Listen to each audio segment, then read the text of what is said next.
Dungeons in the Cycle Frontier can be very intimidating, but I have good news for you. They're not. It's a fairly simple process to defeating this dungeon, and I'm going to teach you the best way to do that. Before we get into it, shout out to these guys who left comments in one of my recent videos, and now let's get into the video. So the first thing you're probably asking yourself is, how do you unlock these dungeons? So first things first, in order to unlock the dungeons, you have to complete a ton of quests for Osiris. As we see here, I have done a lot of quests, but this is the one you're going to want to do. It's called Orbital Repairs, and if you complete this mission, it will give you the Orbital Beacon, and that's the key to getting inside of these dungeons. Once you have unlocked the dungeons through the quest line, you're going to have to actually craft it. You do get a key for free after you complete the missions, but you're probably going to have to craft it a lot more times afterwards. So this is what you need. You're going to need 6 derelict explosives, 4 interactive screens, 1 unique data drive, and 200 scripts. It is 49,000 K marks, which honestly isn't that bad for the loot you're going to get. So once you unlock the dungeons, once you actually craft the orbital beacon, now let's talk about what you really need to be successful inside of the dungeon. So right here, as we see, this was the loadout that I brought into the dungeon. I had a voltaic brute and a shatter gun with full purple gear. Reasoning for this is because the voltaic brute does so much damage to all the creatures, and the shatter gun is really good for killing those heavy striders in one pump, because there are lots and lots of them. So you have to be careful and you have to be ready to shoot them at any time. In the medic department, I brought around 30 to 35 stims. It might be a little overkill, but I wanted to make sure I had enough heals to get through the whole dungeon. For shotgun ammo, I brought 100, which is a really good amount. My friend bought around 300 because he just brought the shatter gun, and it worked out really well for him. And for the brute, I brought around 1,800 bullets. I would bring close to 2,000 bullets, just because you don't know what's going to happen. You might get in a fight before, you might get in a fight after. You don't know. There are some ammo spots inside of the dungeon, but I'd bring extra just in case. So one thing you're gonna need to know before you go in the dungeon is, where the heck is it? The dungeon is located on Crescent Falls, right underneath Fallen Tree. There's no sign, there's no lettering. It's right here, right below Fallen Tree. It's that little circle that you see, that dark spot right there is the dungeon. We got a god spawn, and this is literally the best spawn you can get besides Fallen Tree right here. But we got a spawn right here, which is super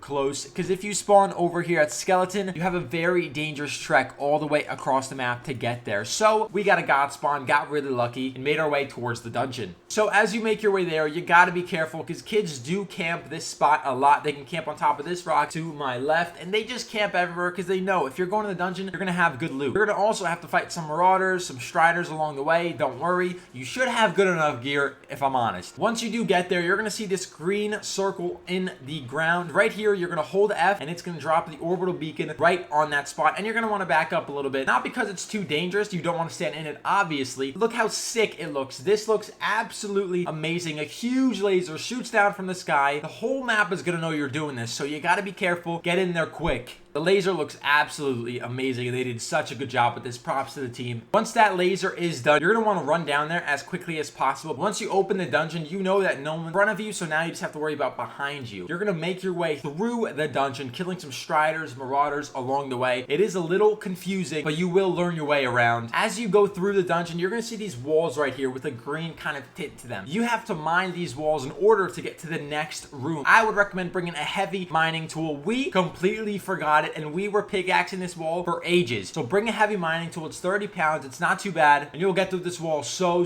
much quicker. I also recommend that if you have 3 people going into the dungeon, you have 2 people mining the wall, or if you have a heavy mining tool, you have 1 person mining the wall and 2 people watching your back, because people can always come in behind you, and you have to be aware of your surroundings at all times. So there's 5 total rooms you have to go through, and each of them are going to have a drop down like this. It's going to be a hole in the ground, and there's going to be mobs once you drop in there. One thing that we try to do in the further rooms, the first room was fairly easy, so we just decided to drop down in there. But you bring audio decoys, gas grenades, and you throw it down there so you aggro the mobs. Then the mobs come to you, so you can shoot them while you're on height and while you're safe. I would recommend doing this as much as possible, because it's the safest method for you. So once you drop down there, you're going to run around. You're going to see there's a ton of mobs, there's a ton of striders, a ton of heavy marauders, there's heavy rattlers. It kind of gets dangerous in there. It gets chaotic, so you have to be aware of your surroundings. Know where the marauders are, know where your teammates are, know where the poison on the ground is. It can be very hectic, and it may not seem that it's too hard, but sometimes stuff gets very, very crazy, and you have to be careful. Like right here, I was one shot just because I got a mixture of poison, laser beams, marauders shooting me in the back. There was so much chaos going on, but you have to be aware of your surroundings at all times. So once you defeat all the mobs in that room, you're going to see another green wall, and you're going to break your way through. Again, bring a heavy mining tool because this can take ages with just pickaxes. Once you get through that wall, there's gonna be a parkour type room. This room is super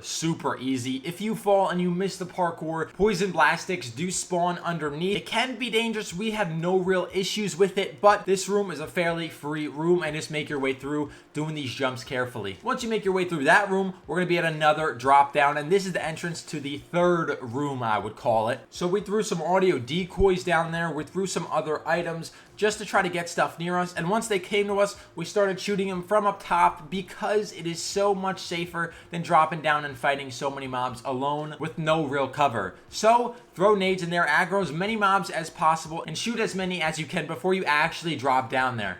When we actually dropped down there, my friend ran to the other side of the room so he aggroed as many of the mobs as possible to get them away from me so I could shoot them in the back and really try to help him out. I also threw audio decoys to try to throw off the mobs, just to try to give us as much room as possible to really work the room and the mobs. Again, as you see, there's not too many mobs in this room because we did kill a good amount in the beginning, so definitely try and do that. Kill them before you get in the room. The one thing you have to be careful of is people can still come in behind you, and you cannot forget that. Right here, we heard some footsteps. We took our time because after each room, should take a little pause, see if there are people coming in after you. We waited at the drop down just because there's really only one way in, and we could camp that really well. So we kill the first guy, get him low, and we know there's a second guy, and we have to get him out of this lobby as soon as possible. So I make my way around the rock, really try to work him, try to work angles with my teammate, and we get them both and successfully defend off against the dungeon defenders. So again, now you're going to break down another green wall, and then you're going to make your way to the next room. You do have to maneuver through some tunnels, so just make your way slowly. There is some loot along the way, so you can collect some more ammo, refill on some stims, and really just make sure you have all the loot needed to successfully complete this next boss room. So again, we did the same strategy. We waited, we threw some nades, aggroed some mobs, killed as many of the creatures as possible before we actually got down there. So this room is the room before the boss fight. If you're struggling with striders, run around. There are some rocks you can climb on top of, so just find areas where you can maneuver and get away from mobs. You can get away from those heavy striders, and those are the things that really kill you in this dungeon.